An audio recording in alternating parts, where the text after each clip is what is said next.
Hello， 大家好，欢迎来到大小姐的幸福笔记 Podcast。一杯茶的时间，为美魔女们带来身心灵的幸福对策。我是大小姐。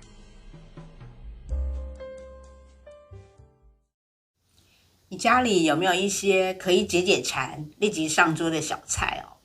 有些料理其实完成的话就可以吃，然后好吃当然不在话下哦。把热菜放凉了也非常的美味哦。腌制小菜发酵更入味。预先做好的一些常备菜哦，在你忙碌没空的时候，简单复热一下就可以直接上菜了哦，就可以快速的开饭。最近呢，日日出版由蔡万丽、杨胜凯著作的冰箱常备万用小菜，打开保鲜容器就上桌，腌制、凉拌、快炒、卤制120道小菜，配饭下酒，盖便当，随取随吃，美味省时又省力哦。这里面收录了120道万用的小菜哦。那就像刚刚讲的，它包含了腌制、凉拌、快炒、卤制4大类，菜色非常丰富多变哦，即使你天天吃也吃不腻哦。那其实作者蔡万丽他在他的序里面有谈到他说现代人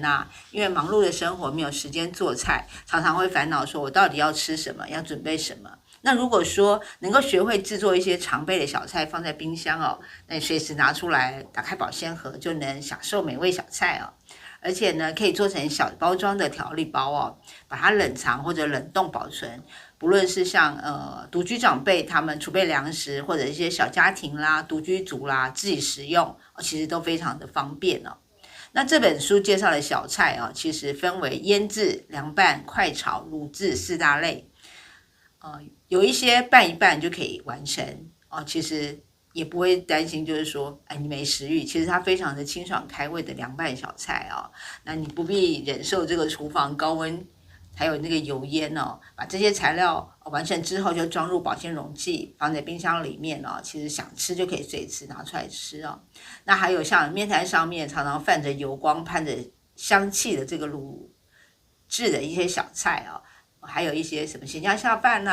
跟这个啤酒非常搭配的快炒小菜其实都在这个书里面有看到哦。那另外一位作者杨胜凯就说其实我们1年4季都可以享用小菜哦，在不同的季节里面可以搭配不同的小菜，像夏天就可以清爽开胃的腌制小菜凉拌小菜，冬天则有快炒卤制的热食小菜无论什么时候你都可以看这本书，透过灵活的一些万用小菜让我们的这个餐桌啦、便当啦都变成这个非常的丰富哦。那其实我在看这本书里面我觉得里面有一些小菜真的很特别而且感觉上里面的这个食谱好像跟着做也非常容易哦。像我看到里面有一个这个韩国的麻药蛋那它其实就是很简单的，就是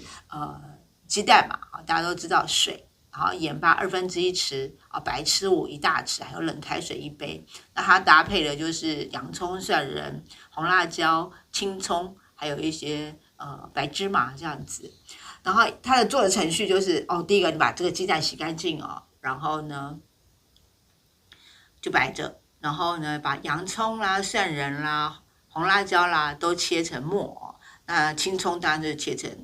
这个葱花这样子。然后呢，就在锅子里面放入水啦、盐啦、白醋，然后把白鸡蛋放去煮，大概煮个6分钟然后把水煮蛋拿出来，马上就泡在冰水里面，把它冰镇那等到水煮蛋冷了之后呢，就把它蛋壳剥掉，放到这个保鲜盒里面然后把冷开水还有所有的调味料拌匀，放到保鲜盒里面。把那些材料刚刚讲的那些材料统统放进去之后，然后冰箱冰1个晚上就可以吃了那当然说，如果说这个鸡蛋它会浮上来的话，可以把它放到那个夹链袋里面去，把它浸泡这个酱汁，这个颜色也会比较均匀一点因为这个麻药这个东西其实是在韩国人他不是很陌生那如果说像这个麻药饭卷那味道甜辣非常不错这样子，所以会让人家一口接一口吃不停停不下来这样子。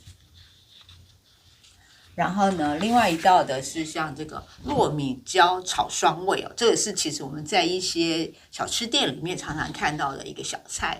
它其实材料就是糯米椒、红辣椒、五香小豆干啊，小鱼干、蒜仁这样子。那它的调味料就是酱油1大匙，盐大概1/2，白胡椒粉大概1/3，细砂糖1小匙，然后鸡粉1小匙，米酒2大匙跟香油1大匙哦。那当然你要准备的时候，就把这些糯米椒啦、红辣椒切成丝哦，五香小豆干横切成1片，然后也可以把它切成粗丝。另外就是小鱼干，你就大概泡水10分钟哦，蒜仁把它切碎。然后做法呢，就是像豆干丝啊、小鱼干，就是以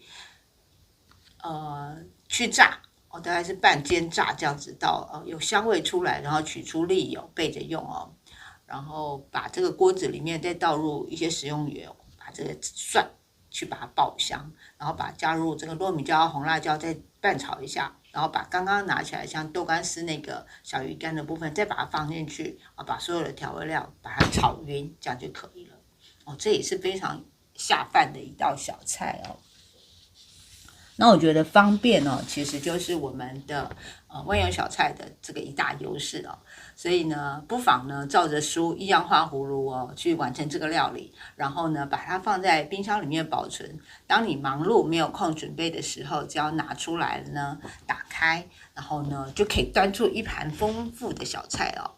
而且呢，这些万用的小菜不只能够配饭配面，甚至还能带便当做下酒菜哦，非常的活用，可以让我们的每一餐都非常的丰富跟多变。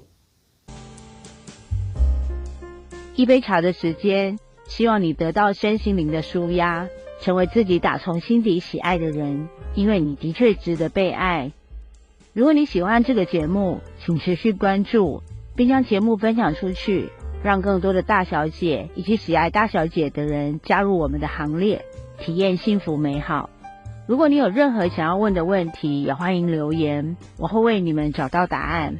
一杯茶的时间，为美魔女们带来身心灵的幸福对策，大小姐的幸福笔记，我们下一集见，拜拜喽。